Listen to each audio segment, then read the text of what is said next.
On va essayer de se concentrer. On va essayer de se concentrer sur ce magnifique roman. Sur ce magnifique roman des frères Karamazov.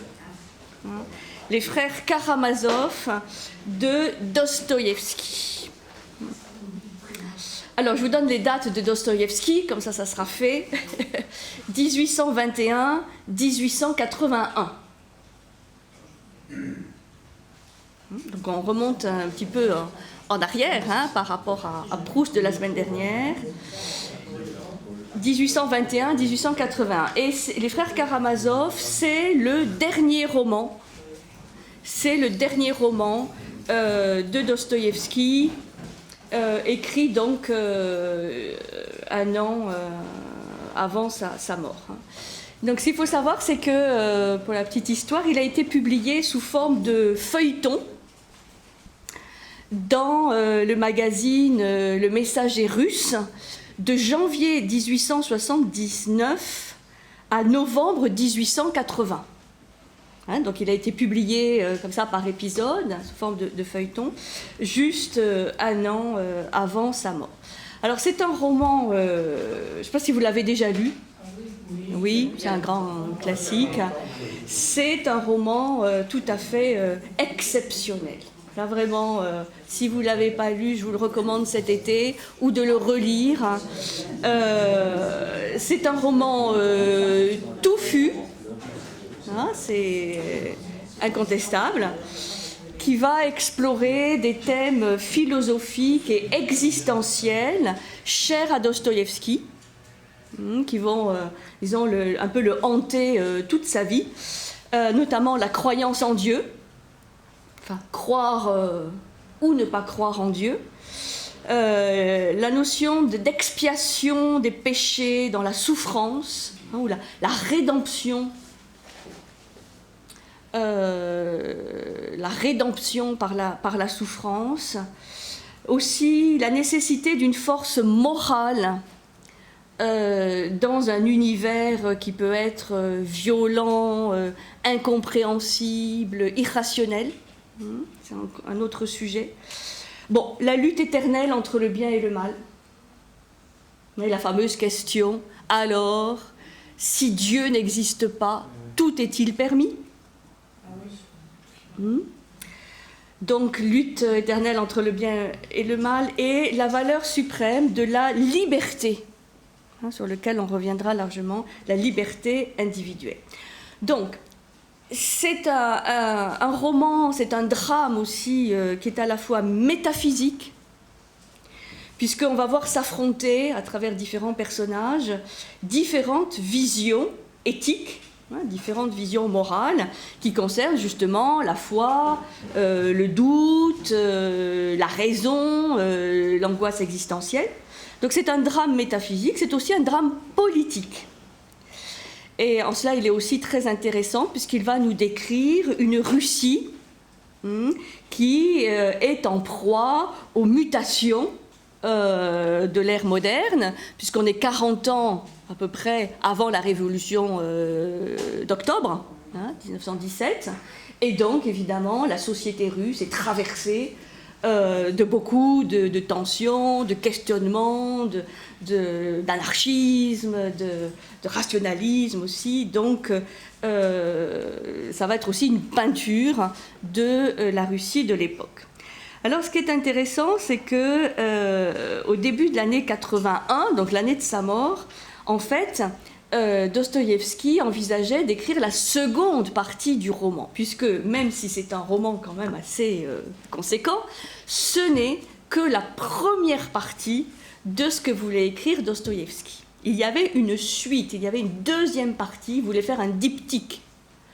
Et c'est vraiment dommage que la mort l'en ait empêché, puisque notamment, on le verra concernant un des frères, un des héros du roman, eh bien, il aurait pris toute son épaisseur et toute sa profondeur dans la deuxième partie qu'aurait écrite Dostoïevski. On le sait par le biais de ses carnets, de ses carnets personnels qui ont été retrouvés, où il exprime cette volonté de faire ce diptyque.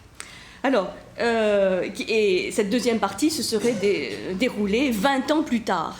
C'est comme si cette première partie pose un certain nombre de problématiques, déjà un certain nombre de questionnements, mais on aurait eu l'accomplissement ou le déroulement, plutôt l'accomplissement de ces problématiques dans la deuxième partie. Bon, elle reste à écrire. Bon. Depuis sa publication, c'est un roman qui a été considéré comme l'un des chefs-d'œuvre de la littérature mondiale. Alors, je vais vous présenter un peu les personnages principaux, enfin, les 5 ou 6 personnages essentiels, sachant que c'est un peu comme dans le roman proustien, ça fourmille de personnages secondaires aussi avec leurs histoires, mais il y a quelques personnages principaux. On parle des frères Karamazov. Bon, les frères Karamazov, c'est évidemment sont les héros du roman. Plusieurs facettes en fait d'un même personnage, on pourrait dire, comme dans les contes. Mais s'il y a des frères, c'est qu'il y a des fils, et c'est donc il y a un père. Et donc, un personnage haut en couleur, c'est le père Karamazov, qui s'appelle Fyodor Pavlovitch Karamazov. Fyodor, disons, en résumé. Fyodor Karamazov. Alors, c'est le père. Il a 55 ans, il a été marié 2 fois, et il est le père de 3 fils. Le père légitime de 3 fils, de 2 épouses différentes. Alors, il y a l'aîné, qui s'appelle Dimitri. Alors, ils ont parfois, il y a plusieurs noms, prénoms. Dimitri ou Mitya, enfin bon, ça change un petit peu selon les pages. Qui est donc le fils aîné, né d'une première épouse, et puis 2 autres fils, Ivan et Alexei ou Alyosha, qui est souvent appelé comme ça, qui sont les 2 fils nés d'une deuxième épouse. Et il est le père illégitime, on dit, d'un 4e fils, donc un fils né hors mariage, qui s'appelle Smerdiakov. Smerdiakov, ça s'écrit comme ça se prononce, S-M-E-R-D-I-A-K-O-V, dont il fait son domestique. On verra un peu plus. Alors, ce père, c'est un personnage haut en couleur, on nous le présente comme un homme impudique, vulgaire, sans principe, et qui a abandonné ses 3 fils. Il les abandonne dès leur naissance, il les oublie même complètement, jusqu'à ce qu'il se rappelle à son bon souvenir, à un moment donné, ses 3 fils. C'est son assassinat par l'un de ses fils qui sert de base à l'intrigue du roman. C'est-à-dire on est face à un parricide. Et jusqu'à la fin, on ne sait pas lequel de ces 4 fils, des 3 légitimes et de l'illégitime, a tué le père. Puisque chacun, comme dans un bon policier, aurait de bonnes raisons de vouloir tuer le père. Tous. Alors, bon, je laisse un petit peu de suspense. Je ne vous dirai pas tout de suite qui a tué. Je ne vous le dirai pas à la fin non plus, parce que... Bon. Alors, on a le fils aîné, Dimitri Karamazov. C'est donc le fils aîné, issu du premier mariage. C'est un jeune homme de 28 ans, qui est très exalté, impétueux, jouisseur, bon vivant, très dépensier. Il va donc participer à de très nombreuses soirées de débauche, pour lesquelles il dépense tout son argent. Et donc, à un moment donné, il va rentrer en conflit avec son père, pour deux raisons. La première, c'est une question d'héritage. Ah. Oh, ça n'arrive que là. Problème d'héritage. C'est un héritage qui fait 3000 roubles. Il revendique, alors cette somme de 3000 roubles, elle revient tout le temps dans le roman. C'est important proportionnellement ?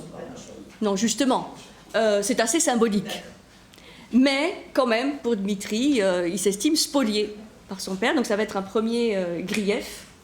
Et un deuxième, qui est peut-être plus important, c'est qu'il accuse son père de lui avoir volé une femme qu'il aime, qui est la fameuse Groushenka.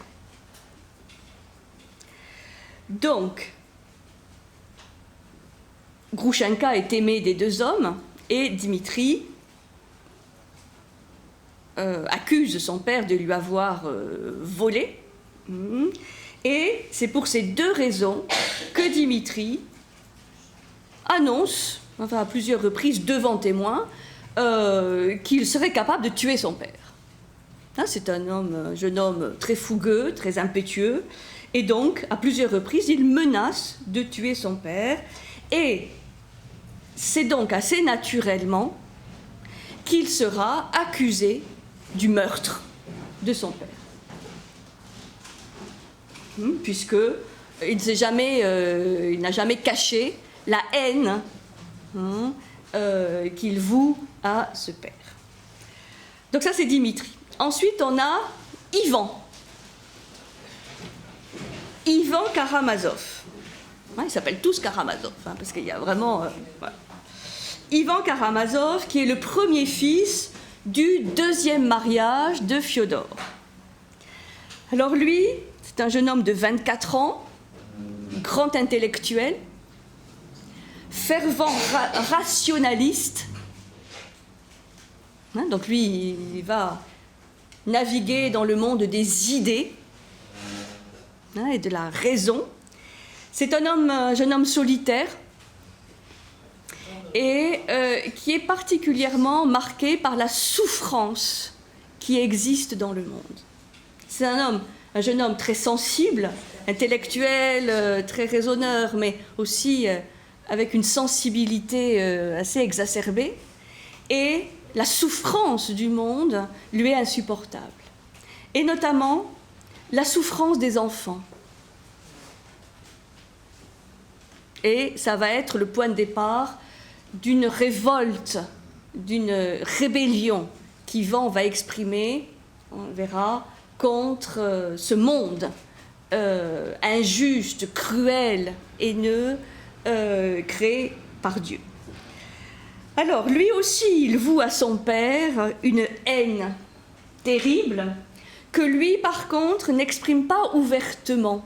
On sent qu'il y a de la haine pour ce père qui n'est sans valeur, qui est sans idée, sans principe, mais c'est une haine très rentrée, à la différence du Dimitri. Et cette haine du père va finir par le ronger intérieurement, et à la fin du roman, eh bien, il devient fou. Sa santé mentale se dégrade, notamment à partir du moment où son frère Dimitri est en procès. Et où il sera amené à venir témoigner au procès de son frère. De son frère avec lequel il n'a pas grand-chose en commun, mais qu'il aime. C'est très subtil, les sentiments que ses frères ont entre eux. Ils sont très différents, parfois ils se détestent, ils se déchirent, mais il y a parfois des moments de grande tendresse et de douceur. C'est très slave. Entre eux. Oui. Très complexe. Bon, vous revenez d'un pays slave. Donc, oui, tout à fait. On dit que c'est le roman le plus russe de Dostoïevski, et en même temps, et c'est ça le paradoxe qu'on avait vu aussi avec Proust, c'est que c'est une problématique très personnelle de Dostoïevski qu'il exprime. Ce sont ses doutes, ses contradictions, ses angoisses, et en même temps, donc c'est aussi très russe, bien sûr, par cet ancrage dans le sol russe, mais c'est aussi universel.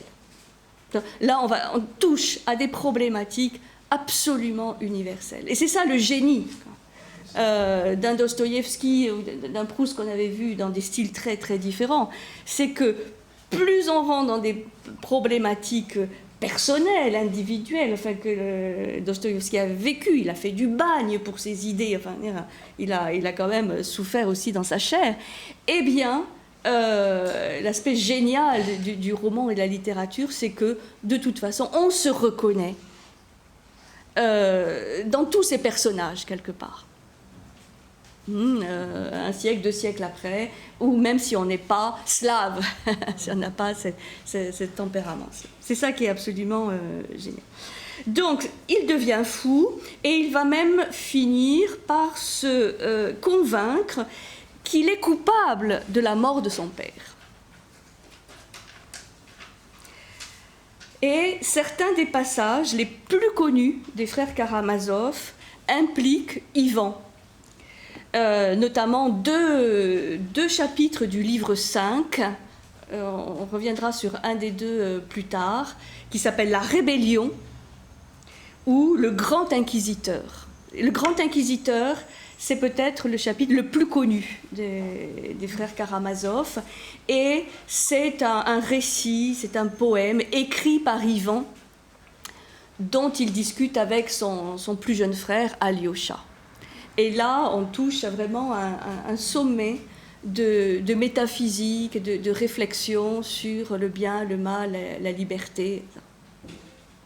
Donc, cet Ivan, il a un rôle central dans le roman. Et puis on a Alexei ou Alyosha.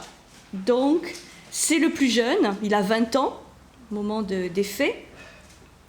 Et dans le premier chapitre, Dostoïevski affirme que c'est lui le héros du roman.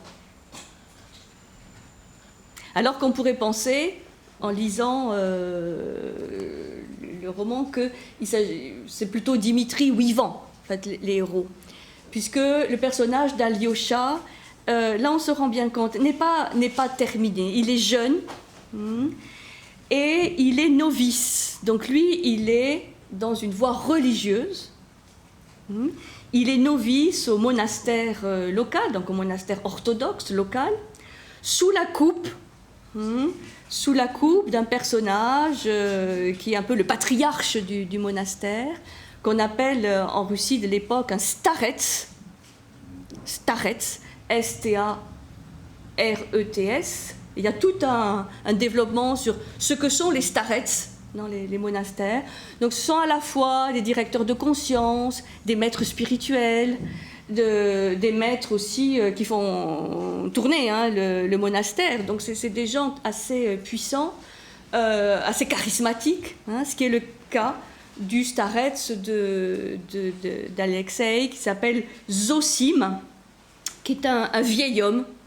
D'ailleurs, starets, ça veut dire vieillard. Donc, parce qu'en général, ces patriarches, les monastères, c'était pas des jeunes, c'était des gens d'expérience, un peu des sages. Et Zosim va mourir de vieillesse, là, cette fois, pendant le roman. Et de ce fait, il lui avait un peu demandé, juste avant sa mort, à Alyosha, donc Alexei, de sortir, de quitter le monastère pour aller dans le vaste monde, comme on dit dans les contes.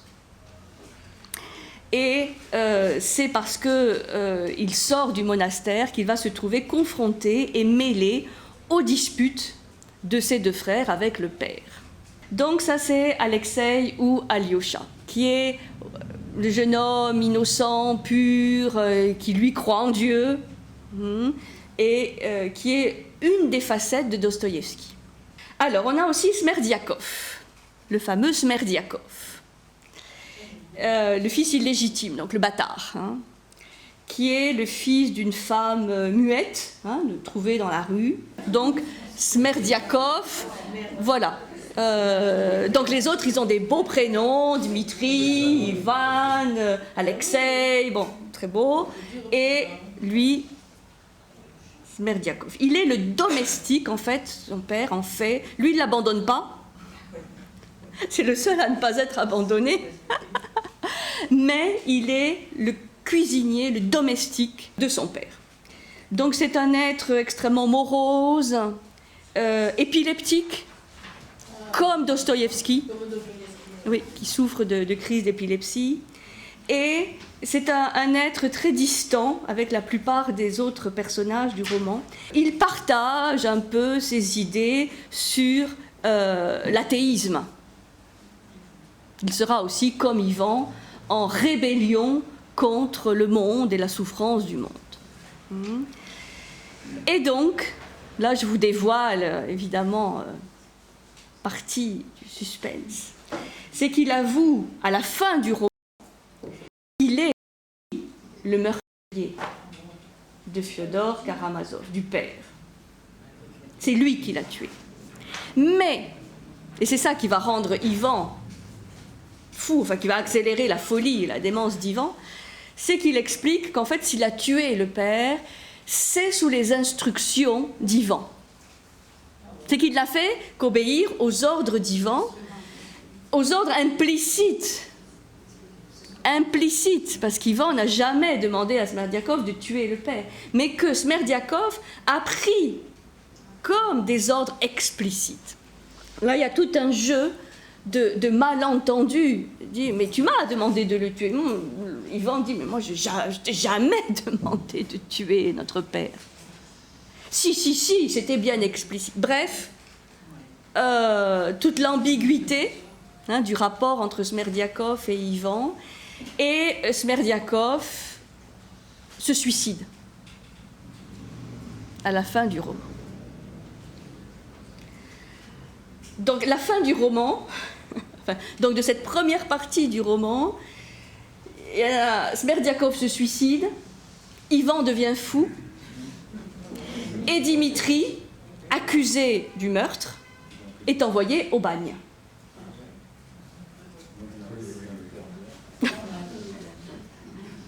Voilà.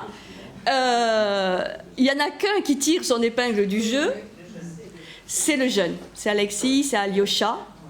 Et le roman, vous verrez, se termine quand même sur une note d'espoir, de quelques pages, surtout par rapport à l'espoir porté par la génération nouvelle, par les enfants. Il y a une très très jolie fin qui met en scène des enfants. Alors, autre et dernier grand personnage, Groushenka. Groushenka, qui est donc une femme de plaisir, une femme facile, une jeune femme qui a 22 ans, qui a été abandonnée par un officier polonais dans sa jeunesse et qui vit désormais sous la protection d'un tyran avare. Donc là aussi, on voit une facette de la condition de ces femmes, qui sont des pauvres femmes et qui sont tout à fait soumises. Et donc, un peu pour se venger de son destin dramatique, elle va jouer à charmer à la fois le père et le fils. Donc le vieux Fyodor et son fils aîné Dimitri. Donc pour le père, c'est une parmi d'autres, mais pour Dimitri, c'est une femme dont il est vraiment amoureux. Et ce qui explique la haine que Dimitri nourrira vis-à-vis de son père. Et pour Groushenka, c'est une manière de ridiculiser les deux hommes, une façon de leur infliger une douleur comparable à celle qu'elle connaît. Vous voyez, donc il y a des peintures de personnages, c'est vrai, dans la souffrance, et en même temps, parfois dans une exaltation, dans une joie extrême. Alors, l'intrigue principale, donc, qui tourne autour de ses 4 frères, Karamazov, est le parricide commis par l'un d'entre eux. On sait dès le départ que c'est l'un des fils qui a tué, mais on ne sait pas lequel. Et chacun des 3 fils légitimes, parce que c'est quand même les 3 frères les plus importants, représente un type de la société russe de l'époque. Donc fin du 19e, mais comme je disais tout à l'heure, c'est une facette un peu de chaque être humain. Alyosha, donc Alexei, est un homme de foi. Ivan est un intellectuel matérialiste, athée, rationaliste. Et Dimitri est un homme impétueux, mais en qui se joue un combat entre le vice et la vertu, entre le bien et le mal. Et pour Dostoïevski, c'est un peu celui qui incarne l'homme russe. L'homme russe. Impétueux, fougueux, capable de la plus grande violence ou haine, mais aussi de générosité et d'amour, et même de tendresse. On le voit à la fin. Et lui, c'est pareil. Il ne peut pas nous être antipathique complètement. Donc, vous voyez, ce n'est pas des personnages manichéens.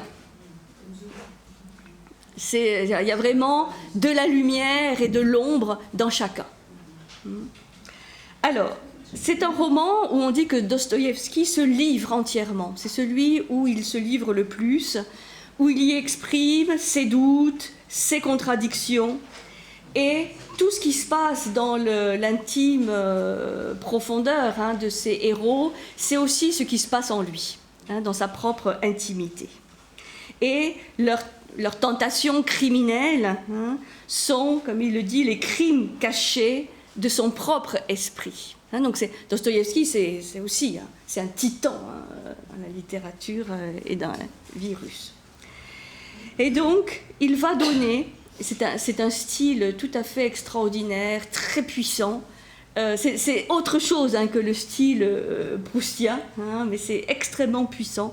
Et il y a toute une épaisseur, on va dire, des personnages qui est extrêmement séduisante. Enfin, c'est un peu comme un policier. Enfin, moi, je le prends à la première page, je ne le quitte plus. Donc, si vous avez des insomnies, c'est le roman qu'il faut lire. Et peut-être c'est celui qui va vous provoquer des insomnies, parce que quand on lit Dostoïevski, c'est comme Crime et Châtiment avec Raskolnikov, quoi. On est habité, quoi. On vit avec. Et c'est vraiment, il y a une profondeur, une épaisseur des personnages qui nous habitent. Alors, comme beaucoup de ce qu'on appelle les slavophiles de l'époque, il ne va pas se couper les racines qui l'attachent au sol natal, c'est-à-dire Dostoïevski est un russe, ses romans mettent en scène l'homme russe, mais contrairement à d'autres qui défendent, qui sont des nationalistes russes, c'est un russe errant, Dostoïevski, errant dans le monde des idées, dans le monde de l'esprit. Il ne possède aucune terre, il ne possède aucune demeure. Il n'est lié à aucune forme stable de l'existence. Tout dans sa vie est dynamisme, inquiétude, angoisse existentielle, esprit de révolution, quelque part de rébellion. Et donc il va incarner avant tout le destin du nomade et du révolté. Et en cela, il va se retrouver un peu dans chacun de ces personnages. Chacun des frères, des 3 frères principaux, est une facette de Dostoïevski. Lui, c'est un Russe ouvert, c'est-à-dire qu'il est ouvert sur l'Europe. C'est un Russe qui va beaucoup voyager en Europe. Ça, c'est très important. Il va voyager en France, en Allemagne, en Italie, là, en Suisse. Il connaît l'Europe. Et il adore la ville de Saint-Pétersbourg. Tout ceci l'oppose à un certain nombre de slavophiles, des Russes, vraiment russes, qui ne sont jamais sortis de la Russie et qui défendent la ville de Moscou. Il y a une sorte d'opposition là entre Moscou, la capitale de la Russie russe, quoi, fermée un petit peu dans son univers, et de la Russie européenne, avec Saint-Pétersbourg et avec l'ouverture sur... C'est très intéressant ce côté historique, parce qu'aujourd'hui, on est encore dans cette problématique. On le voit avec le conflit ukrainien ou ce qui s'est passé en Crimée.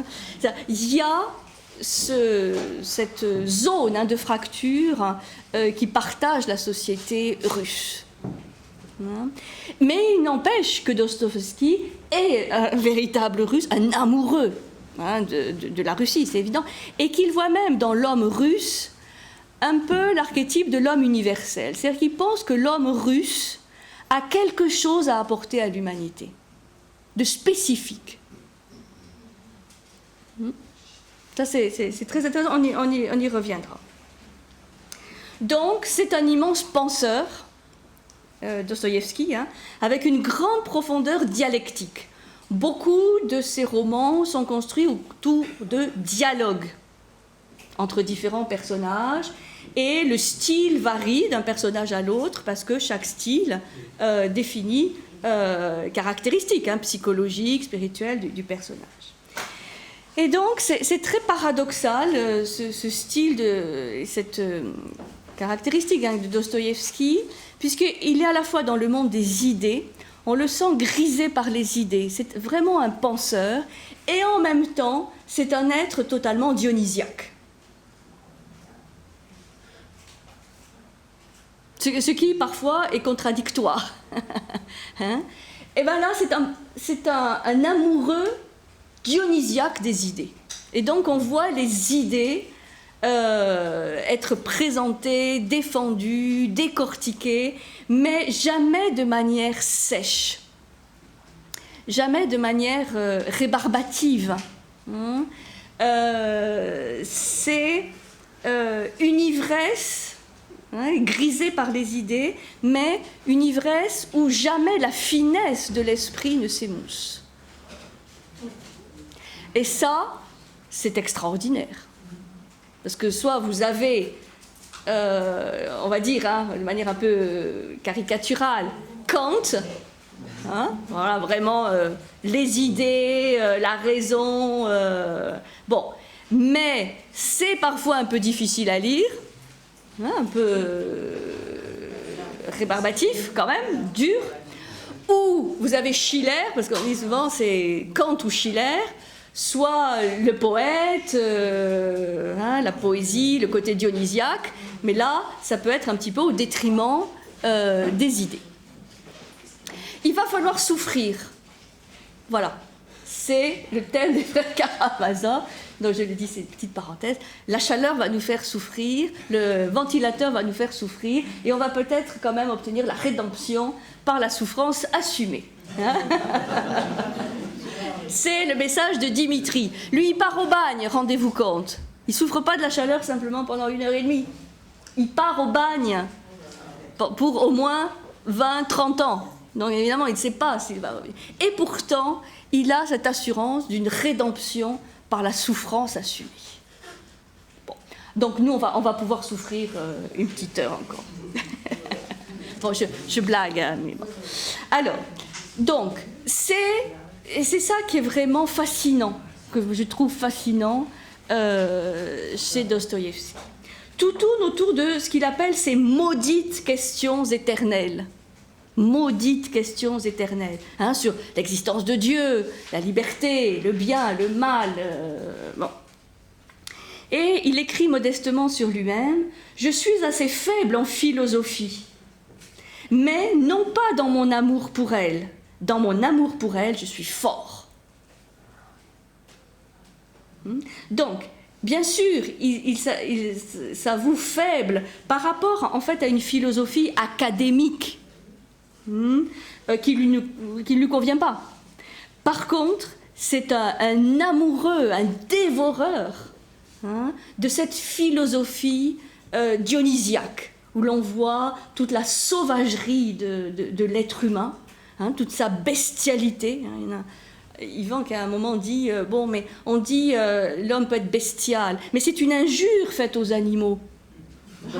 Mais oui, c'est une injure faite aux animaux, parce que jamais un animal n'est aussi bestial qu'un homme.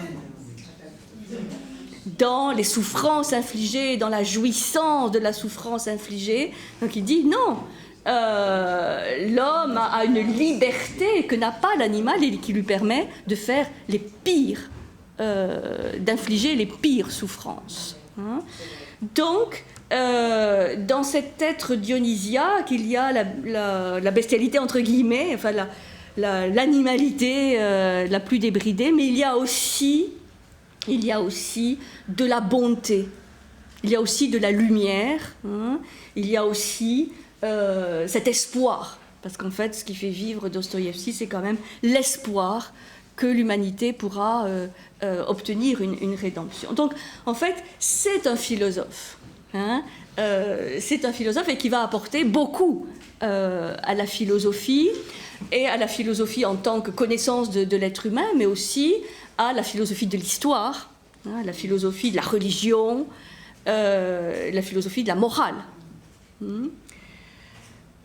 Alors, quelle est la genèse du roman? D'où lui est venue cette idée de ce roman? Eh bien, comme la plupart de ses autres œuvres d'ailleurs, hein, ses autres œuvres, Crime et Châtiment, L'idiot, Le joueur, Les possédés, hein, tout ça, le noyau autour duquel se développe le roman est imaginé par Dostoïevski très en amont, hein, bien longtemps avant qu'il ne se mette à le rédiger.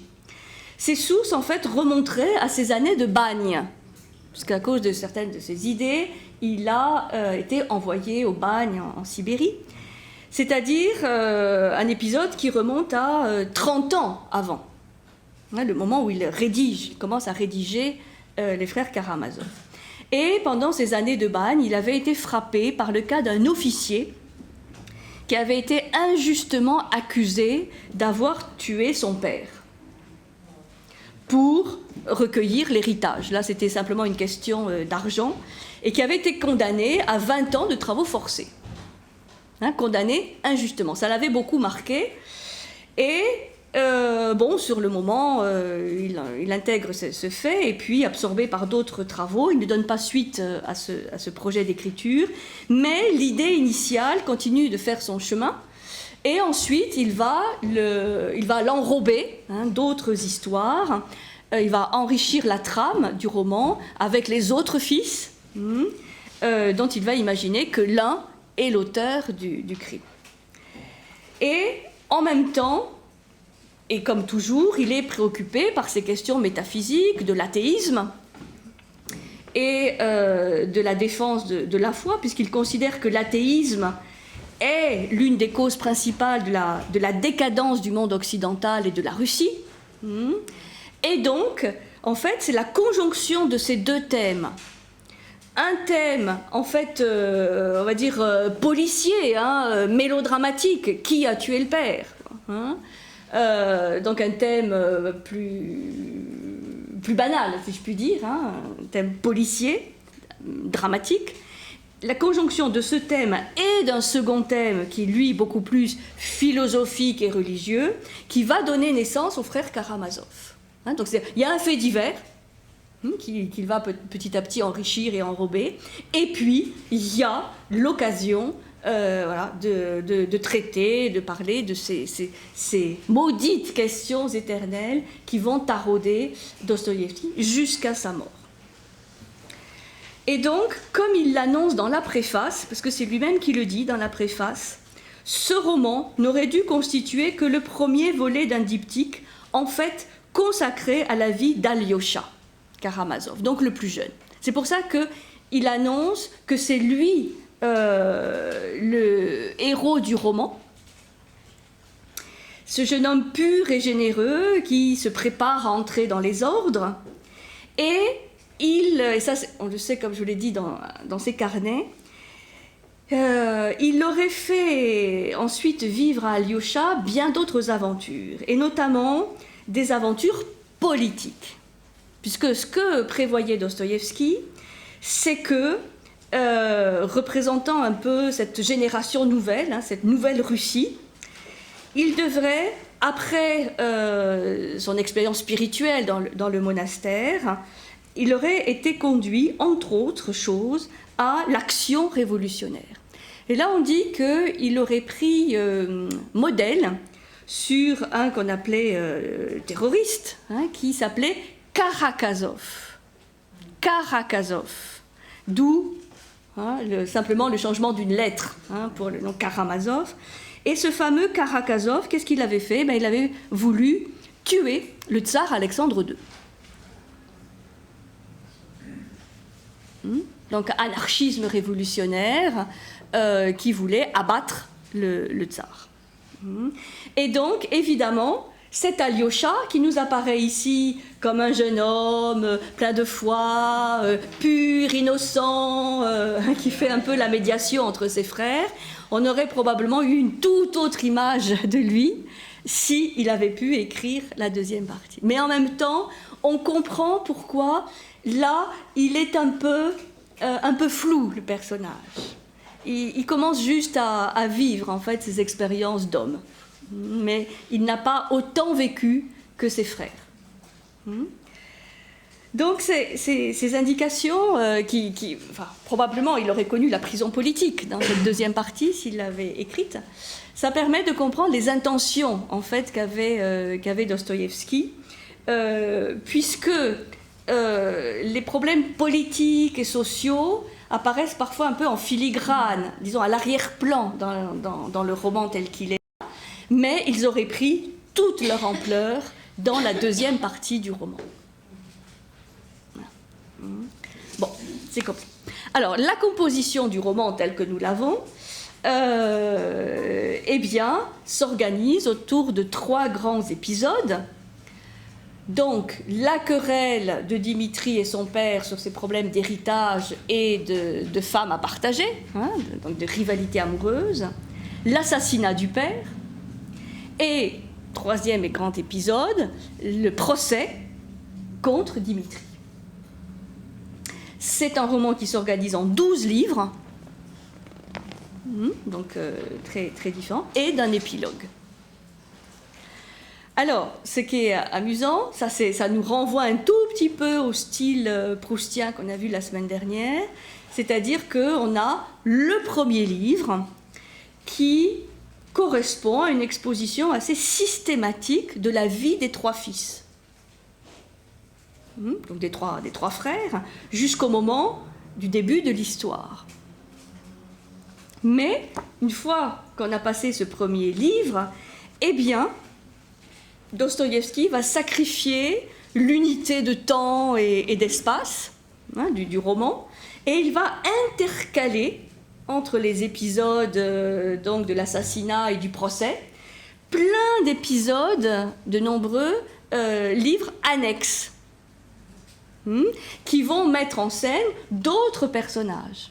Il y a par exemple, donc c'est des intrigues parallèles, mais qui en même temps ne sont pas complètement sans lien avec l'intrigue qui nous intéresse. On a par exemple tout un livre consacré à Zosim, le starets, pour nous faire comprendre comment ça se passe dans la Russie de l'époque, dans les monastères orthodoxes, et l'emprise aussi que ces gens pouvaient avoir sur les novices. Donc c'est très important pour comprendre une partie d'Alyosha. Il y a tout un ensemble de livres aussi consacrés à un enfant, Ilyosha, qu'on va retrouver à la fin, qui va mourir à la fin. Bon. Donc, voilà, il n'y a pas unité de temps, unité de lieu, c'est ce qui rend assez enchevêtré la lecture, mais c'est des livres différents. Donc ça peut nous rappeler un peu ce qu'on avait vu avec Proust, où il avait écrit le début et la fin, et puis après tout le milieu qui s'accroît. Alors, la fin du roman, c'est une note d'espoir, comme je l'ai dit dans l'épilogue. Par contre, on sent bien que les principales questions, les principaux conflits restent irrésolus. puisque ces maudites questions éternelles, eh bien, elles vont rester ouvertes. Elles restent des maudites questions éternelles. Et chaque personnage va donc avoir un style de discours différent, ou qui permet c'est très théâtral, hein, on les voit en lisant le roman, on les voit ces personnages, parce que chacun a une épaisseur et un style très, très particulier. Donc les trajectoires de tous ces personnages sont très symboliques. C'est pour ça qu'il y a ces livres qui s'intercalent, tout a quand même un sens. Et aussi pour dépeindre le côté quand même politique et social et les débuts de la révolte, hein, évidemment, des paysans, des pauvres gens, contre la puissance, pas simplement du tsar, mais des puissants, hein, des propriétaires, notamment des propriétaires terriens, etc. Alors, la peinture de ces trois frères, je vais vous expliquer un peu ce qu'on peut comprendre de chacun des trois frères. Ivan, qui est un peu le pivot, hein, le pivot, donc qui est en fait un peu quand même le réel héros du roman. Ivan, donc, qui est l'athée, hein, mais c'est un athée assez particulier, qui croit en Dieu, ce qui rend la chose un peu plus complexe que ce qu'on pense d'habitude des athées. C'est un athée rationaliste, hein, c'est comme ça qu'on peut le définir. Et ça, c'est le drame intellectuel de Dostoïevski. Hein. C'est le point de départ, mais c'est le point d'aboutissement aussi du roman et de sa vie, qui est la suivante, qui est la perte de la relation directe avec Dieu. La perte de la relation directe de l'homme avec Dieu. La perte de la relation directe de l'homme avec Dieu et la nostalgie d'une époque où il y aurait pu y avoir une relation directe de l'homme avec Dieu. Un dialogue, hein, de l'homme avec Dieu. Cette relation directe, elle n'est plus, et l'homme, évidemment, en souffre. Et c'est dans les frères Karamazov, probablement, que cette description de cette rupture de l'homme avec Dieu et de l'angoisse existentielle que cela fait naître dans le personnage est le mieux décrite. On pourrait presque dire « Mon Dieu, pourquoi m'as-tu abandonné ?» Et il y a un chapitre sur lequel on reviendra, Le Grand Inquisiteur, qui est un poème écrit par Ivan sur justement cette problématique de l'abandon de l'homme par Dieu. Donc, Ivan, qui est un peu l'alter ego de Raskolnikov, hein, dans Crime et Châtiment, hein, celui qui tue aussi la vieille usurière, représente l'athéisme. Ivan représente l'athéisme, mais sur un plan intellectuel. C'est-à-dire, Ivan est un grand intellectuel. Et donc, on voit que là, l'athéisme procède, enfin l'athéisme d'Ivan en tout cas, procède d'une démarche de réflexion, d'une analyse théorique. C'est un grand penseur, Ivan. Il ne fait rien tout au long du roman que de théoriser, de parler, de se mouvoir dans ce monde des idées et d'arguments très construits, hein, pour défendre sa vision. Et qui va évidemment faire réfléchir ses autres frères, et surtout Alyosha. Puisqu'on a évidemment une confrontation de l'athée, entre guillemets, et de l'homme de foi. Et donc, c'est intéressant de constater le sort qui lui est réservé à la fin du roman. Bien sûr, il y a l'histoire de Smerdiakov qui l'accuse, etc. Mais, même s'il n'y avait pas eu ça, on voit que cette analyse théorique, ce fait de se mouvoir exclusivement dans ce monde des idées amène Ivan à l'orgueil, à l'impuissance et finalement à la folie, à la démence. Intéressant de voir, ça c'est une trajectoire possible. Donc c'est très très très bien dépeint. C'est-à-dire qu'en fait, bien sûr, Smerdiakov, à la fin, il se suicide. C'est un suicide, suicide physique, il se pend. Mais à ce suicide correspond le suicide moral, intellectuel d'Ivan, qui devient fou. Là, c'est une forme d'extrême sentiment d'impuissance. Et là, Dostoïevski nous met en garde, enfin, quelque part, nous montre à quoi peut mener une vision exclusivement rationnelle, intellectuelle du monde. Et il est brillant, hein. C'est ça qui est très intéressant. Le fait caractéristique, c'est que Ivan est un étudiant extrêmement brillant, avide de connaissances. Il raconte à un moment donné à son frère, Alyosha, qu'il a réuni toute une documentation sur les souffrances du monde. C'est des pages absolument terribles, et notamment sur les souffrances infligées aux enfants. Enfin, c'est un chercheur. Il ne se contente jamais d'une première explication, où il faut toujours ramener des connaissances, des preuves. Et face à cette souffrance des enfants, il est totalement, on le sent totalement démuni. Donc c'est un intellectuel sensible, hein, comme je disais tout à l'heure. Donc, c'est un athée un peu particulier, puisqu'il accepte Dieu, comme il le dit, immédiatement et simplement. Donc pour lui, Dieu existe, et il l'accepte. Immédiatement et simplement. Mais, s'il admet Dieu et l'existence de Dieu, ce qu'il refuse, c'est son œuvre. C'est-à-dire ce qu'a créé Dieu. Vous voyez, c'est une forme d'athéisme qui ne rejette pas du tout l'existence de Dieu. Il croit en Dieu, enfin, il croit en l'existence de Dieu, il n'y a aucune équivoque là-dessus, mais il l'explique très bien. Ce qu'il refuse, ce contre quoi il se révolte, il se rebelle, c'est la souffrance qui existe dans ce monde créé par Dieu, dont Dieu est responsable. Parce que quelque part, Dieu aurait pu créer un autre monde.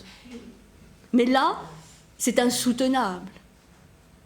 Donc, je ne peux pas accepter d'être dans cette épaisseur du monde créé par ce Dieu. Donc, il le dit très très clairement. Je ne vais pas tout vous lire le passage parce que là, ce sera un peu long. Mais il le dit, voilà. Aussi, je déclare que j'accepte Dieu purement et simplement.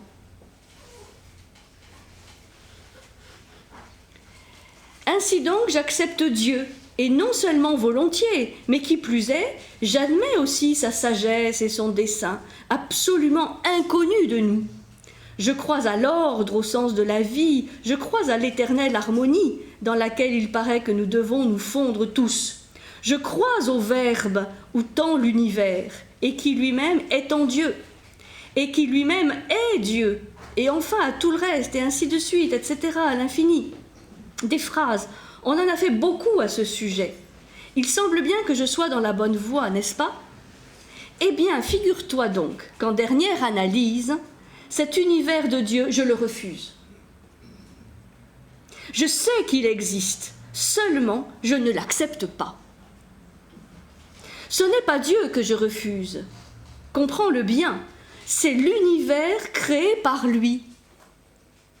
C'est l'univers de Dieu que je n'accepte pas et que je me refuse à accepter. Je fais une réserve. Je suis persuadée comme un enfant que les souffrances se cicatriseront et s'effaceront. que tout l'humiliant comique des contradictions humaines s'évanouira comme un pitoyable mirage, comme une sordide invention du cerveau euclidien de l'homme, faible et petit comme l'atome. Qu'enfin, dans le final universel, au moment de l'harmonie universelle, quelque chose de si grand adviendra et se révélera que cela comblera tous les cœurs, que cela suffira pour l'apaisement de toutes les indignations, pour le rachat de tous les crimes des hommes, de tout leur sang répandu par leurs fautes, que cela suffira non seulement pour pouvoir pardonner, mais aussi pour justifier tout ce qui s'est passé sur terre. Soit que tout cela se réalise et advienne, mais moi, je ne l'accepte pas et je ne veux pas l'accepter. Ça, c'est Dostoïevski qui exprime aussi sa révolte. À supposer même que les lignes parallèles se rencontrent et que je le vois de mes propres yeux, parce qu'on dit que dans la géométrie euclidienne, les droites sont parallèles, mais que si on les prolongeait à l'infini, elles pourraient se retrouver. Il dit, ok, même si je le vois, je pourrais y croire. Je le verrai et je dirai qu'elles se sont en effet rencontrées, mais je ne l'accepterai tout de même pas. Oui, parce que c'est la toute-puissance de la raison. Il est prisonnier d'une pensée euclidienne, comme il dit, d'une pensée rationnelle, et c'est ça qui le rend fou. Parce qu'il sent bien qu'il ferait un pas de côté, comme Alyosha, son frère, et qu'il accepterait cette souffrance et pour participer à la rédemption de cette souffrance, il serait moins déchiré. Mais son univers intellectuel et rationnel l'en empêche. C'est pour ça que c'est très poignant de voir que ce à quoi ça va l'amener, c'est l'orgueil, parce que c'est l'orgueil du rebelle et du révolté, mais surtout le sentiment d'impuissance. C'est-à-dire qu'avec sa raison, il ne pourra rien faire. Alors que ses frères vont trouver des voies de sortie. Alyosha, l'homme de foi, c'est plus simple. Et Dimitri, comme on voit dans quel état d'esprit il part au bagne, il part au bagne avec cette idée que ce sera une occasion pour lui de rédemption. Parce que, finalement, chez Dimitri, il y a du cœur. Il y a de la bonté, il y a de l'espérance. Ce qu'il n'y a pas chez Ivan, et c'est ça le drame d'Ivan, c'est qu'il n'y a pas d'espoir, il n'y a pas d'espérance. Et donc, il se suicide, moralement, non, la folie, à l'image de son double, Smerdiakov, qui lui a effectivement assassiné le père et se suicide. Vous voyez, c'est un lien très ambivalent, très ambigu entre Smerdiakov et Ivan. C'est très paradoxal, parce que là, l'intellectuel, le jeune homme, beau, penseur, brillant, et l'autre est un cuisinier domestique. Mais c'est les deux faces d'un même personnage. Et c'est pour ça que Smerdiakov, tout un culte qu'il est, a une fascination pour Ivan. C'est une manière de prendre sa revanche sur le monde, mais qui conduit à l'impasse. Et c'est une manière pour Dostoïevski d'attaquer, de critiquer le nihilisme. Et de ceux qu'il a un peu en ligne de mire à son époque, qui sont les socialistes, athées, matérialistes, rationalistes, dont il pense qu'ils ne seront pas du tout l'espoir de la Russie. Parce que pour lui, l'espoir de la Russie, c'est la foi. C'est la foi. Et il sent ça. C'est un peu visionnaire. Hein. Et il faut savoir que Lénine déteste Dostoïevski. Et c'est pour ça que les œuvres de Dostoïevski vont connaître une longue période d'oubli, de sommeil, de purgatoire. Puisque même Staline, après, ne va pas rééditer, on le laisse. Et c'est un purgatoire qui dure jusqu'à aujourd'hui. Pour reprendre la problématique d'Ivan, rapidement, avant de passer aux autres frères, le drame d'Ivan, si vous voulez, c'est qu'il refuse d'utiliser autre chose que sa propre raison humaine.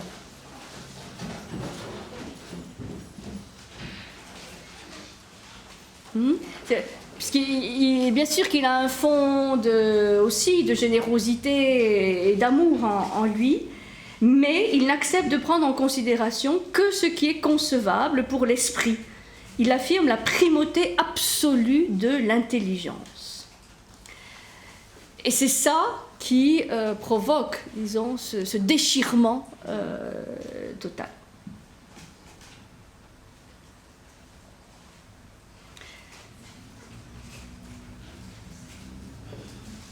Alors, Dostoïevski écrit en 1879 dans une lettre à son rédacteur. Dans le texte que je viens de vous envoyer, il parle du texte des frères Karamazov, je ne fais que montrer le caractère de l'un des principaux personnages du roman, qui exprime ses convictions fondamentales. Ce que je considère comme la synthèse de l'anarchisme russe. C'est la négation non pas de Dieu, mais de son œuvre. Tout le socialisme est fondé sur la négation de la réalité historique et a abouti à un programme de destruction et d'anarchisme. Les plus importants parmi les anarchistes étaient dans beaucoup de cas des hommes sincèrement convaincus. Mon héros développe un thème à mon avis irréfutable, les souffrances insensées des enfants, et en déduit l'absurdité de toute la réalité historique.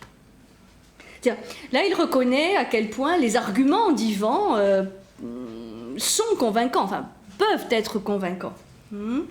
Et donc, bien sûr, il n'y a pas que l'alternative d'Alyosha, qui est la foi, qui est proposée par Dostoïevski au désarroi d'Ivan, mais il y a aussi, et ça on le verra avec Dimitri, l'espoir de la métamorphose intérieure, la renaissance spirituelle. C'est la possibilité, l'espoir réside dans la possibilité d'une métamorphose intérieure, d'une renaissance spirituelle par la souffrance, mais une souffrance assumée. On y reviendra. C'est-à-dire, c'est pas un hasard si ces trois personnages sont trois frères. C'est un peu comme dans les contes de fées. On a souvent trois frères, trois sœurs. Parce que vous vous rendez compte que le Smerdiakov, bon, c'est un peu, c'est un double, c'est se rapporter. Chacun représente une réponse possible à ces maudites questions éternelles. Et donc, les trois frères se renvoient un peu les mêmes problématiques, mais sur un mode différent. Donc, par rapport à Ivan, clairement, on est face à un échec. Et cet échec renvoie donc à une réflexion sur la posture des deux autres frères. Avec Ivan Karamazov, on a l'étouffement de la vie. Ce qui dit orgueil, impuissance. Étouffement de la vie par une pensée, par une raison pléthorique, qui est toujours là. Il ne peut pas s'arrêter de penser. Et une pensée finalement sclérosante. Donc ça, c'est Ivan. Avec Dimitri, on a un petit peu l'inverse, puisque là, on a une surabondance de la vie. Et cette surabondance de la vie, et de l'amour de la vie, et de la jouissance de la vie, va provoquer un certain nombre de désordres et de conflits intérieurs. Mais c'est une autre réponse, un petit peu extrême. Donc, on peut voir, si vous voulez, deux extrêmes avec Ivan et Dimitri, et puis Alyosha qui fait un peu le troisième terme, une troisième alternative au désespoir de l'homme. Alors Dimitri, quelques éléments sur Dimitri, parce que là aussi c'est C'est un personnage très riche. Certains disent qu'on passe donc de la froideur apollinienne d'Ivan, mais c'est méchant pour Apollon. On va dire la froideur d'Ivan, la froideur rationnelle d'Ivan, à la transe dionysiaque de Dimitri. Donc vous imaginez un personnage vraiment très, très extrême, très haut en couleur, qui est toujours en retard, qui n'est jamais là où on l'attend et qui va subir ce procès. Donc Dimitri est possédé par une passion dévorante. La passion des femmes, la passion du jeu, la passion de l'argent. On ne connaît plus ça aujourd'hui.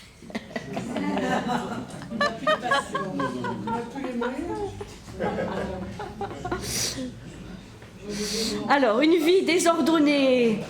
Il aimait peut-être les palaces. Une vie désordonnée, aventureuse, excessive. Mais c'est un être qui est capable d'une très grande brutalité, mais aussi d'une action noble et généreuse. Pour satisfaire sa passion pour Groushenka, il est prêt à tout, jusqu'à aller à l'assassinat de son père. C'est pas un être simple, puisqu'il a aussi sa tragédie intime, son déchirement intérieur, lui aussi, puisqu'il est conscient qu'en lui habite une sorte de bête sauvage, incapable de résister à ses désirs. Et il en souffre. Il est lucide. C'est pas qu'il est simplement la proie de cette passion. Il s'en rend compte et il en souffre. Et il cherche même à dépasser, à transcender sa nature, notamment par la quête de la beauté. Vous voyez, il y a une soif aussi de dignité, de noblesse, de beauté. Il dit même à un moment, la beauté sauvera le monde. C'est lui, c'est Dimitri Karamazov. La beauté sauvera le monde. Bon. Et il assume sa condition d'homme, qui est en proie à la tyrannie de la chair, des jouissances et de l'argent, mais il accepte de porter sa croix. Et il dit, Dieu et le diable se livrent combat, et le champ de bataille, c'est le cœur humain. Voilà, donc c'est l'homme crucifié par le fait qu'il est soumis à ses instincts, à ses passions, mais que, grâce ou à cause du mental, il en est conscient. Et donc, lui va avoir une sorte de porte de sortie, contrairement à Ivan. Et c'est ce que Dostoïevski explique à travers Dimitri, la voie possible de salut par la souffrance assumée. C'est-à-dire qu'on le voit donc accusé injustement. Bon, bien sûr, il se défend. Et quand il est accusé à la fin, donc pour le bagne, pour au moins 20 ans, il l'accepte, même si il envisage aussi des possibilités d'évasion que ses amis lui donnent. Mais à la fin, on sent qu'il assume de partir au bagne parce qu'il a l'espoir d'en revenir transformé. Comme s'il y avait dans ce châtiment une possibilité de rédemption et de purification. Alors que c'est une accusation injuste, il n'a rien à voir dans le meurtre de son père. Mais quelque part, il se rend bien compte de tous les excès qu'il a commis et que cet épisode du bagne, et même s'il n'en revient pas, est l'occasion d'une métamorphose intérieure, d'une renaissance spirituelle. Et ça, Dostoïevski y croit, cela. C'est pour ça que ça donne un sens, quelque part, à toutes ces souffrances subies. Et pourtant, il est quand même dans le désarroi, jusqu'à la fin. puisque même s'il a cet espoir, il y a quelque chose qui est intéressant, c'est très subtil, il semble qu'il lui manque la force nécessaire, la force morale nécessaire pour dominer sa nature. Donc on voit la force et la fragilité du personnage. Sa force, c'est cette espérance quand même dans une rédemption, mais aura-t-il la force morale une fois au bagne pour continuer à nourrir et à entretenir cet espoir? Là est la question. Parce qu'il faut être très fort pour résister aux conditions, bon, vous imaginez, hein, du bagne en Sibérie, etc. Et donc, ah bon, on ne sait pas. Le roman s'arrête, il part pour le bagne. On aimerait bien savoir.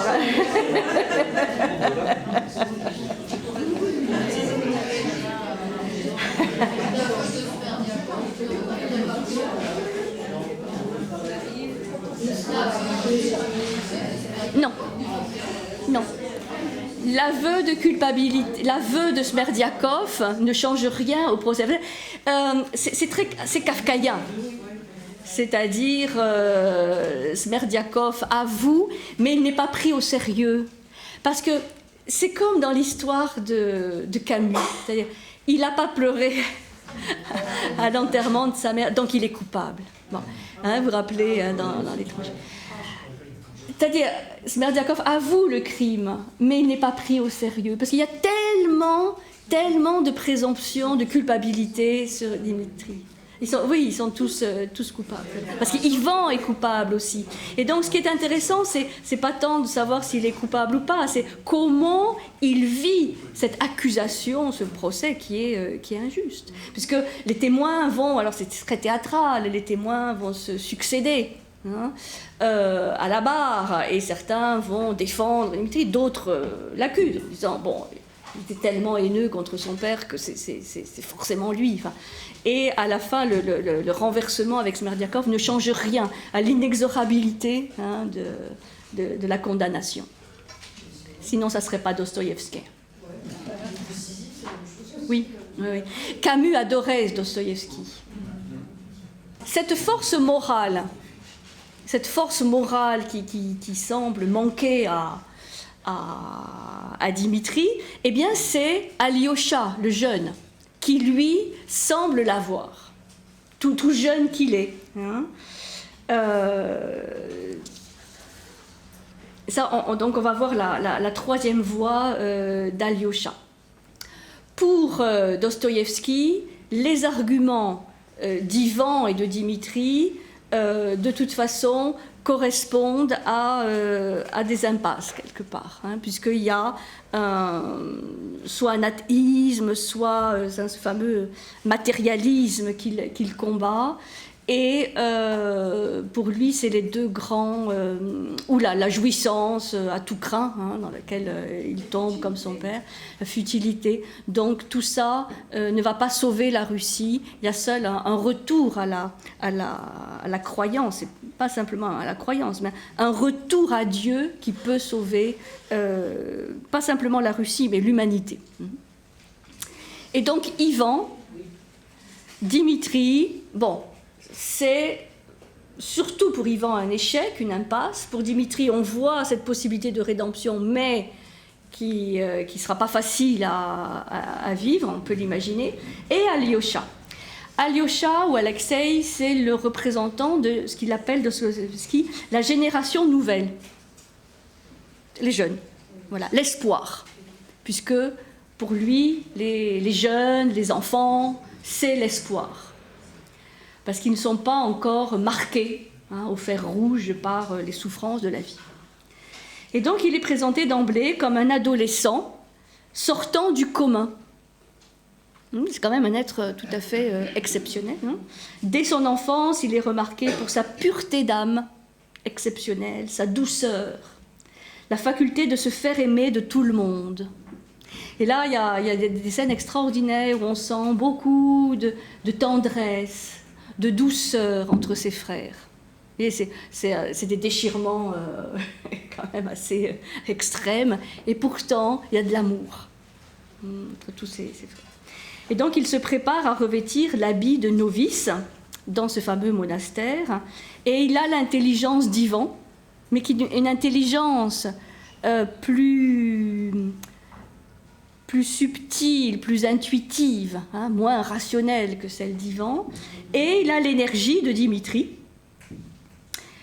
Il a cette faculté, on dit, de prendre des décisions, de les mettre en pratique, et il a à un moment donné, ce qu'un de ses frères lui dit, cette force des Karamazov, parce que tous ces Karamazov, ils sont habités d'une puissance absolument incroyable, d'une puissance charnelle, hein, d'une puissance terrestre tout à fait exceptionnelle. Et donc cette force, bon, elle est destructrice chez Ivan, elle s'épuise un peu en soubresauts douloureux, hein, chez Dimitri, mais chez Alyosha, cette force arrive à un certain équilibre subtil. Il essaie de comprendre tout le monde et d'apporter du réconfort à tout le monde.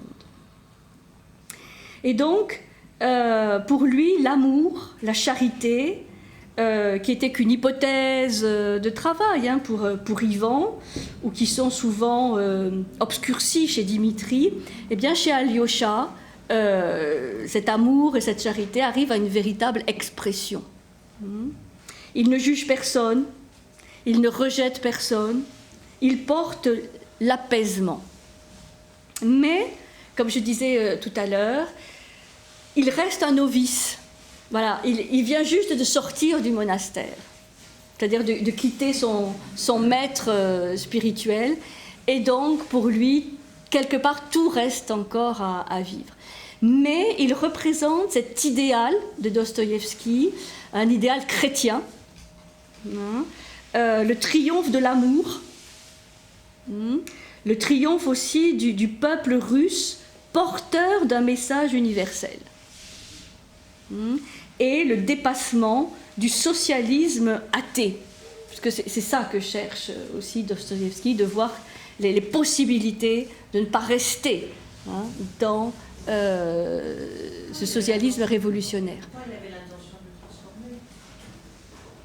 Oui.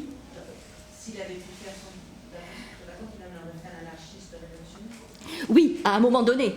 Mais après cette expérience... Non, après, il l'aurait mis dans un certain nombre d'affres parce qu'il y a toujours cette idée chez Dostoïevski que pour combattre une idée, il faut vraiment la vivre de l'intérieur. C'est pour ça qu'il explique bien ce qu'il combat.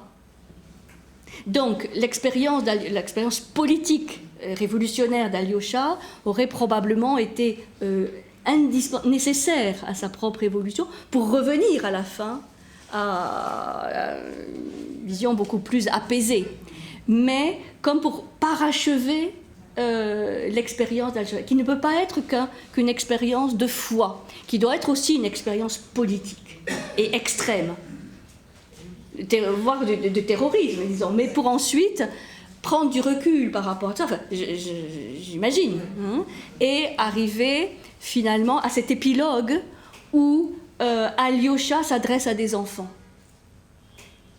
en disant « Vous êtes l'espoir de l'humanité parce que vous n'avez pas encore trop souffert, vous êtes encore innocent et donc vous pouvez sauver l'humanité. » Donc on peut imaginer que cet épilogue, il aurait pu venir après l'expérience politique extrême de... Parce qu'il se bat sur deux tableaux, sur le côté religieux et politique. Et qui est en fait imbriqué dans ce qu'il appelle le socialisme athée, qui pour lui n'est absolument pas la solution. Donc, justement, à la fin, il y a cet épilogue où ce sont des enfants qui représentent l'espoir. C'est vers le monde de l'enfance qu'il se tourne, parce qu'il y voit la dernière possibilité de salut. C'est la pureté de l'enfance. Je vais vous lire un tout petit passage là-dessus. parce que c'est assez simple, mais 88.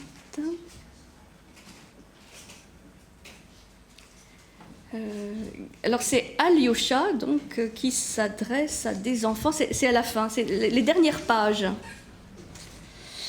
Garçon, je voudrais vous dire un mot ici à cet endroit. Les enfants l'entourèrent et aussitôt fixèrent sur lui des regards attentifs, pleins d'attente. Garçon, nous allons nous séparer bientôt, puisque ce qui a été demandé à Alyosha, c'est de partir dans le vaste monde. Je resterai quelque temps encore auprès de mes 2 frères, dont l'un va être déporté et l'autre est mourant. Mais je quitterai bientôt cette ville, peut-être pour très longtemps. Aussi, nous séparerons-nous, garçons. Convenons donc ici, près de la pierre d'Ilyusha, c'est à côté du cercueil d'un petit enfant qui a été tué, de ne jamais oublier Ilyushechka, c'est le surnom du petit gamin, du petit garçon, et de toujours nous souvenir les uns des autres. Et quoi qu'il nous arrive plus tard dans la vie, dussions-nous même ne plus nous rencontrer pendant 20 ans, souvenons-nous néanmoins comment nous enterrions le pauvre garçon à qui auparavant nous jetions des pierres, vous vous rappelez, près de la passerelle, et que par la suite nous nous sommes tous mis à tant aimer. Le pauvre garçon nous a peut-être aussi rendus meilleurs que nous ne le sommes en réalité. Sachez donc qu'il n'est rien de plus noble, ni de plus fort, ni de plus sain, ni de plus utile dans la vie qu'un beau souvenir. Surtout s'il remonte encore à l'enfance, à la maison paternelle. On vous parle beaucoup de votre éducation, mais un tel souvenir beau, sacré, qu'on garde depuis l'enfance est peut-être la meilleure éducation. Bon, je passe un petit peu.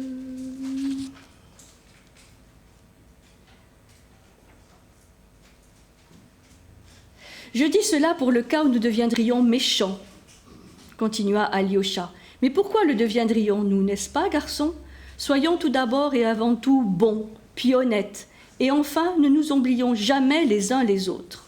Je le répète encore, je vous donne ma parole, garçon, de n'oublier aucun de vous. De chaque visage qui me regarde maintenant en ce moment, je me souviendrai, fût-ce dans 30 ans. Et il leur demande de ne rien oublier. Et les enfants lui répondent en chœur « Oui, oui, oui, oui, éternel, éternel », crièrent tous les garçons de leur voix sonore, l'air ému. Souvenons-nous et de son visage et de ses vêtements et de ses pauvres petits souliers. Il parle du petit garçon, avec lequel il s'est dressé pour lui seul contre toute sa classe. Ah, comme je l'aimais, s'écria Kolia. Ah, mes petits enfants, ah, mes chers amis, ne craignez pas la vie. Comme la vie est belle quand on a fait quelque chose de bon et de vrai. Oui, oui, répétèrent avec enthousiasme les garçons. Karamazov, nous vous aimons, s'écria irrésistiblement une voix, celle de Kartachov. Nous vous aimons, reprirent-ils tous. Dans les yeux de beaucoup brillaient des larmes. Hourra pour Karamazov, proclama Kolia avec enthousiasme, et éternel souvenir au petit garçon mort. Et à la fin, Alyosha dit, nous ressusciterons certainement, nous nous reverrons certainement, et gaiement, joyeusement, nous nous raconterons tout ce qui nous est arrivé. Ah, comme ce sera bien. Et maintenant, finissons-en avec les discours et allons au repas. Ne soyez pas troublés parce que nous allons manger des crêpes. Ça, c'est le festin après l'enterrement. C'est une vieille coutume éternelle et elle a du bon, dit Alyosha en souriant. Eh bien, venez donc, nous voilà maintenant marchant la main dans la main. Et éternellement ainsi, toute la vie, la main dans la main. Hourra pour Karamazov, cria encore une fois Kolia avec enthousiasme, et encore une fois tous les garçons reprirent son exclamation. C'est la fin du roman, donc ce discours d'Alyosha près du cercueil du petit garçon pour exhorter les enfants à mener une vie bonne, vraie et juste, et que eux encore, ils peuvent y croire, même s'ils ont déjà fait preuve de méchanceté vis-à-vis de leurs petits camarades à qui ils jetaient des pierres. Il y a une possibilité toujours de rédemption. Donc c'est un peu un hymne à la jeunesse éternelle du cœur. hein, l'enfance est très symbolique, qu'Anton Dostoïevski, donc très, très peu de temps avant sa mort. C'était où le roman géographiquement? Ils habitent où les Karamazov? Ah, c'est entre, je ne sais plus exactement, entre Saint-Pétersbourg et Moscou. Ah bon. Donc on ne sait pas. Si, on le sait, je ne sais plus. Il faudra lire le roman. Voilà. Alors, je voudrais encore vous dire deux choses, parce qu'il y a dans le livre 5 un passage très très important, qui s'appelle Le Grand Inquisiteur. C'est un peu un livre dans le livre. C'est dans le livre 5e qui s'intitule Pro et Contra. Pro et Contra. Ça rappelle les sommes logiques du Moyen-Âge, avec tous les arguments pour et contre. Et c'est un dialogue, entre autres, entre Alyosha et Ivan. Et donc là, il y a le chapitre 4, la rébellion, où Ivan explique ce que je vous ai expliqué, la révolte contre le mal et la souffrance, qui se transforme en révolte contre Dieu, hein, pas contre lui-même, mais contre sa création. Et puis, livre 5, le Grand Inquisiteur. Ça, c'est c'est peut-être le plus célèbre des frères Karamazov. C'est toute la problématique de la liberté de l'homme. Ça, c'est vraiment tout à fait passionnant. C'est un texte que Ivan a écrit, une sorte de, comme il dit, de poème, et qu'il veut soumettre à Alyosha. Et donc, ce récit relate une rencontre à Séville, à l'époque de la Renaissance. Donc, à l'époque aussi de l'Inquisition.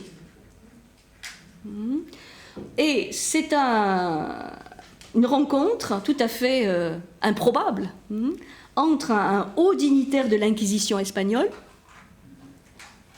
déjà vieux, hein, et Jésus, le Christ. Et le haut dignitaire de l'Inquisition va reprocher au Christ sa venue, qui vient, je cite, déranger l'Église. Alors, ça, c'est extraordinaire. C'est quelques pages, c'est d'une profondeur, c'est vraiment très très intéressant. On n'a pas fini d'écrire des pages et des pages dessus.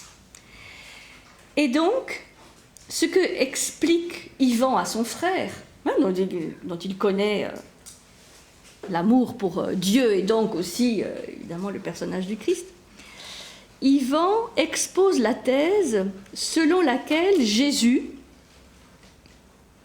a surestimé les capacités de l'homme.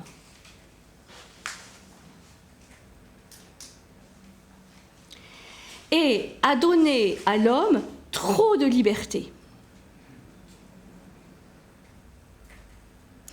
Il y a la référence à un épisode de la Bible, de la tentation du Christ dans le désert, hein, où il est envoyé dans le désert et il est soumis à plusieurs épreuves, tentation du pain.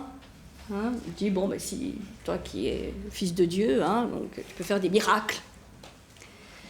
Ou si tu veux vraiment nous prouver que tu es le Fils de Dieu, jette-toi, hein, du haut de la falaise, et si tu survis, alors on reconnaîtra. Et Jésus refuse le miracle. Il refuse de se jeter pour prouver sa filiation ou de faire le miracle. Et donc, ce haut dignitaire de l'Inquisition reproche cela à Jésus en disant « Tu as surestimé l'homme, tu lui as donné trop de liberté, tu ne lui as pas donné la possibilité de croire au miracle. Tu t'es donc trompé sur la nature humaine et, résultat, tu as rendu l'homme encore plus malheureux. Parce que tu lui as donné une liberté que l'homme n'est pas capable d'assumer et de vivre.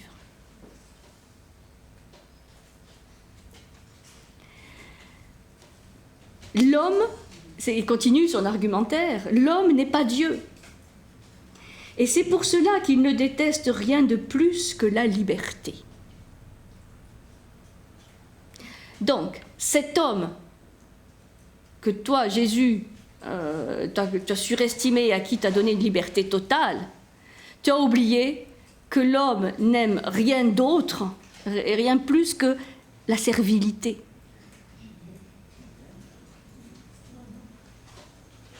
Et donc, tu as rendu l'homme encore plus malheureux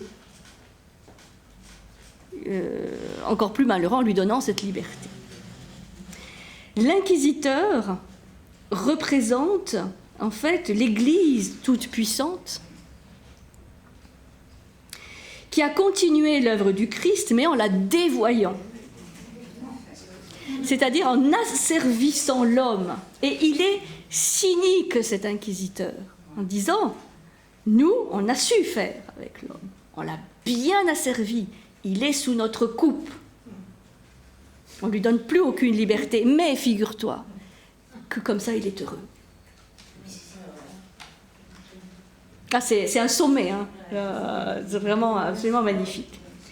Et donc, nous, on a su reprendre cette liberté à l'homme, et il s'en trouve bien plus heureux. Nous, dit le grand inquisiteur, on envisage l'humanité comme un troupeau. Alors que toi, tu as voulu considérer l'homme, chacun dans son individualité. Erreur. Erreur. L'humanité est un troupeau et il faut savoir le mener. Et donc, seuls les forts peuvent diriger ce troupeau.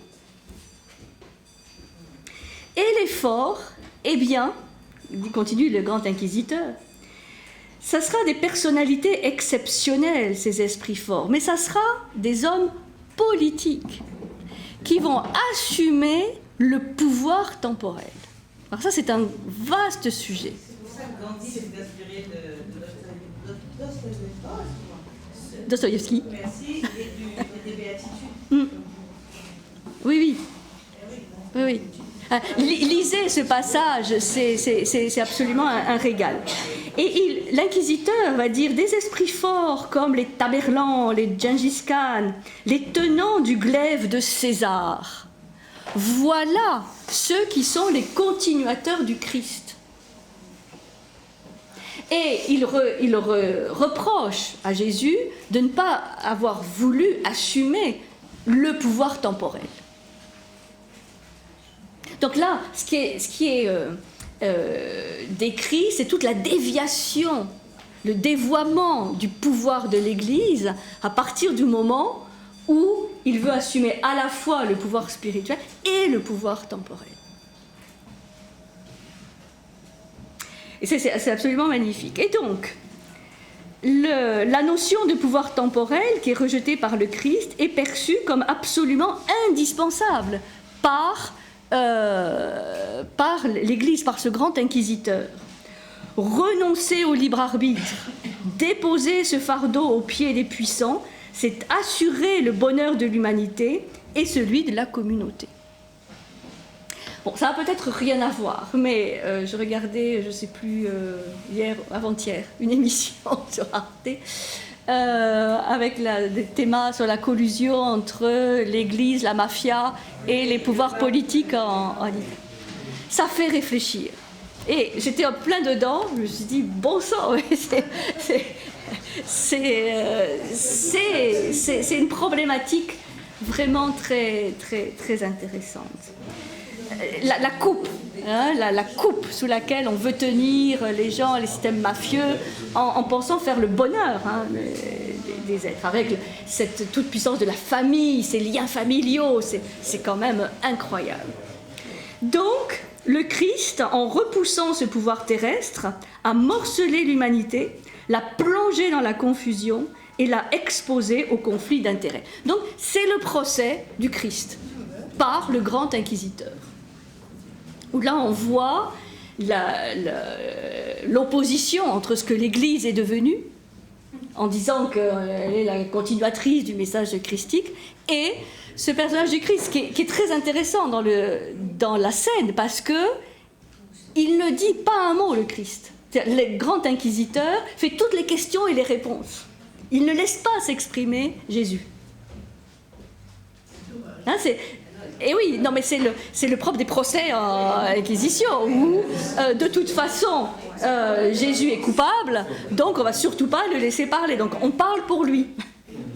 Et c'est une peinture absolument extraordinaire, pas simplement de l'Inquisition, mais de ce qu'est devenu, enfin, de ce qu'en sont devenus certains patriarches. C'est pour ça que la description du starets c'est très intéressant, parce que ce sont des êtres extrêmement puissants, charismatiques, mais qui tiennent aussi sur leur coupe les jeunes novices. C'est pour ça qu'il faut à un moment donné qu'ils partent, qu'ils tuent le père symboliquement pour vivre leur expérience.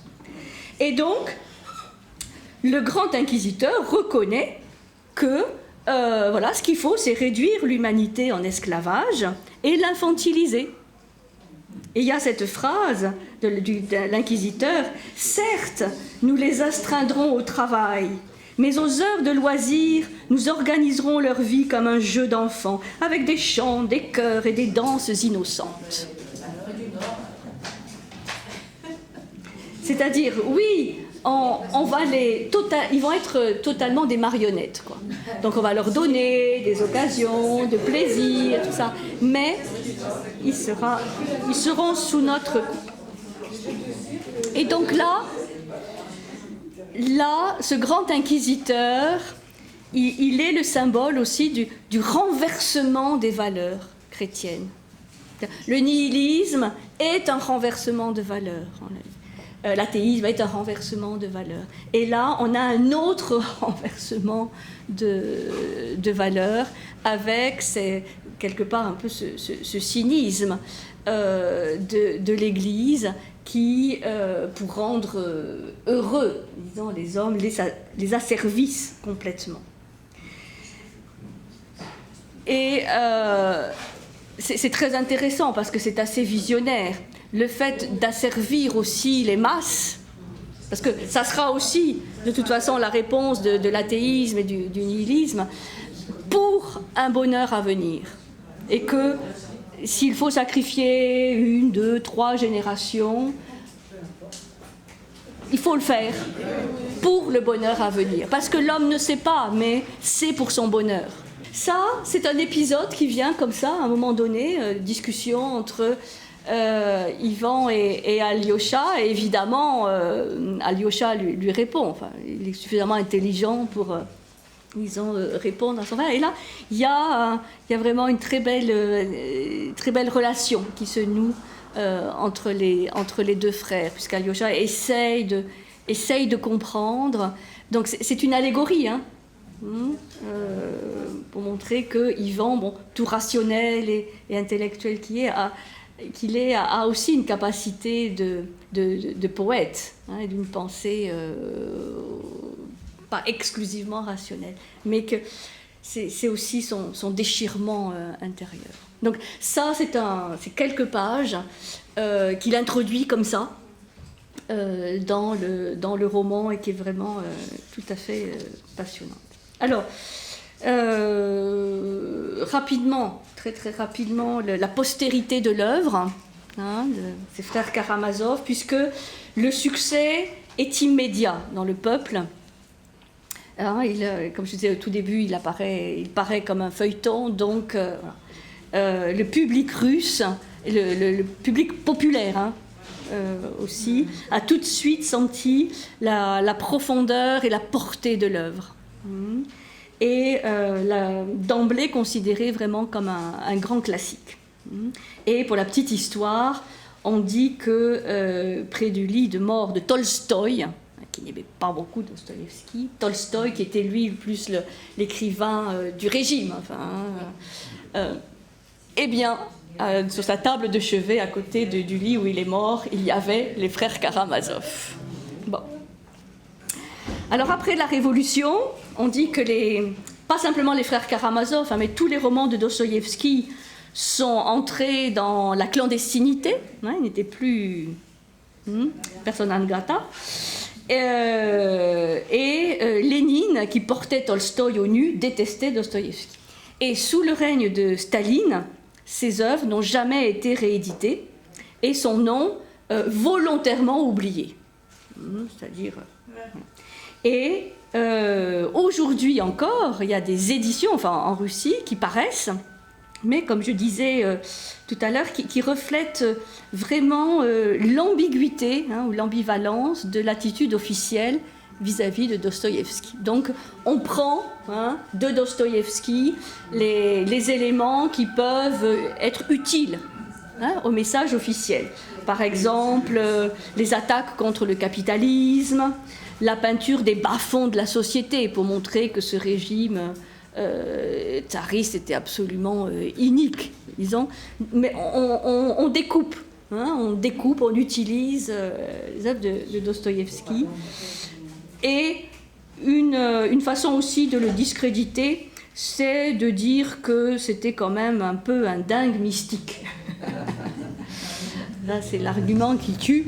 C'est-à-dire que cette réflexion métaphysique, religieuse, est quand même un peu une lubie, et on a beau jeu de dire que sa nature épileptique probablement explique beaucoup de choses. Il est mort de vieillesse, je pense. Il est mort de manière naturelle. Mais il avait une santé extrêmement fragile, avec cette caractéristique épileptique. Il a fait plusieurs reprises de graves crises d'épilepsie. Alors, il y a quelque chose qui est intéressant à savoir, peut-être, c'est que Freud disait de cet ouvrage que c'est le roman le plus imposant qu'on ait jamais écrit. Alors, évidemment, ce qui intéressait Freud, c'était la problématique du parricide. Vous connaissez Freud, tuer le père. Bon. Et donc ça, c'est ça qu'il a pris de l'intrigue des frères Karamazov. Et en 1928, il va publier un article intitulé « Dostoïevski et le parricide », dans lequel il va évidemment interpréter le roman uniquement sous l'angle des névroses de Dostoïevski et de son roman. Bon, il faut le savoir. Mais il y a évidemment bien d'autres personnes qui ont considéré que c'était un roman tout à fait exceptionnel. Beaucoup de philosophes qui l'ont étudié. Et pas que des philosophes. On dit qu'Einstein adorait ce roman. Et même plus proche de nous, Benoît XVI.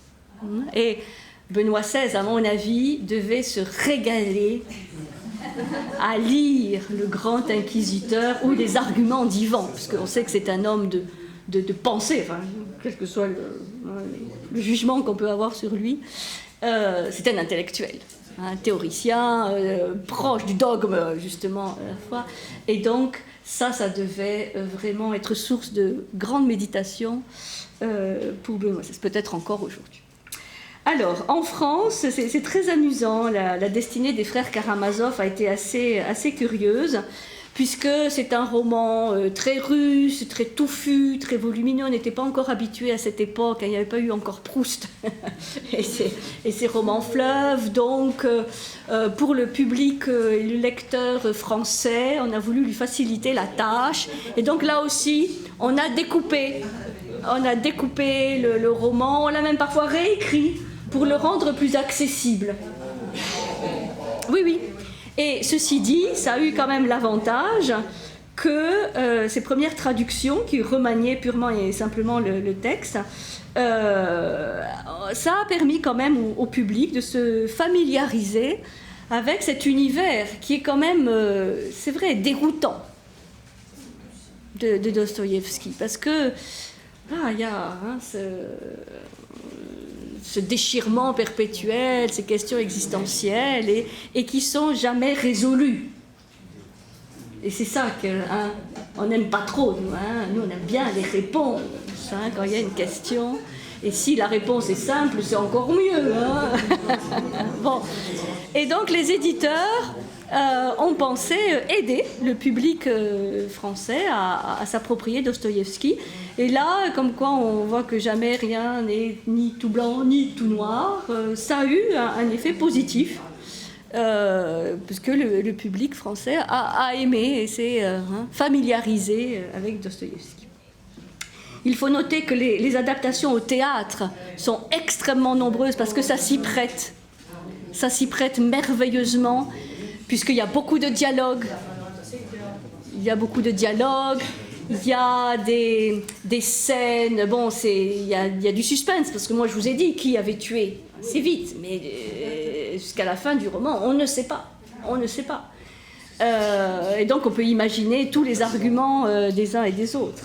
Il y a des coups de théâtre, il y a des révélations, il y a des affrontements d'idées, il y a des affrontements de personnalités. Donc tout ça est très théâtral, très théâtral. Ces maudites questions éternelles restent entières.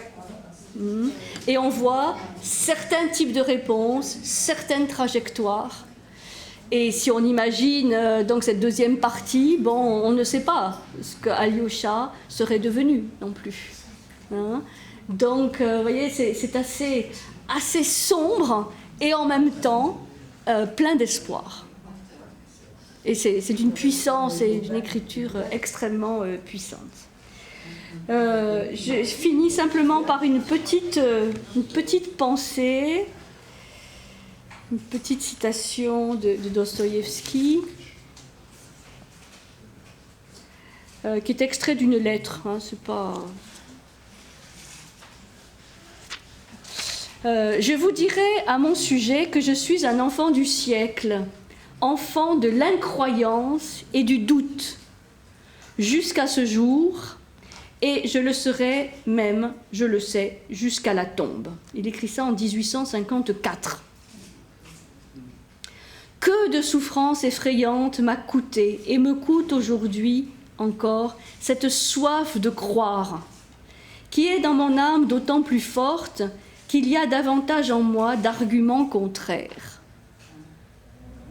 Et cependant, Dieu m'envoie parfois des instants où je suis parfaitement tranquille. Et il n'y en a pas dû avoir beaucoup de moments comme ça, tranquilles. Dans ces instants, j'aime, et je trouve que les autres m'aiment. Et c'est dans ces instants-là que je me suis composé un credo dans lequel tout pour moi est clair et sacré. Ce credo est simple, le voici. Croire qu'il n'est rien de plus beau, plus profond, plus sympathique, plus raisonnable, plus viril et plus parfait que le Christ. Et non seulement qu'il n'est rien, mais je me le dis avec un amour jaloux, qu'il ne peut rien être. Bien plus, si quelqu'un me prouvait que le Christ est hors de la vérité et qu'il fût réel que la vérité soit hors du Christ, je voudrais plutôt rester avec le Christ qu'avec la vérité.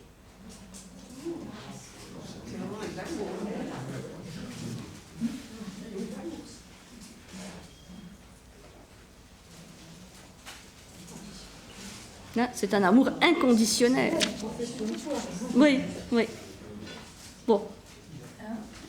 L'humanité peut vivre sans la science, sans pain. Seule la beauté lui est indispensable. Tout le secret est là, toute l'histoire est là. Ça, c'est un extrait des frères Karamazov. Bon, voilà.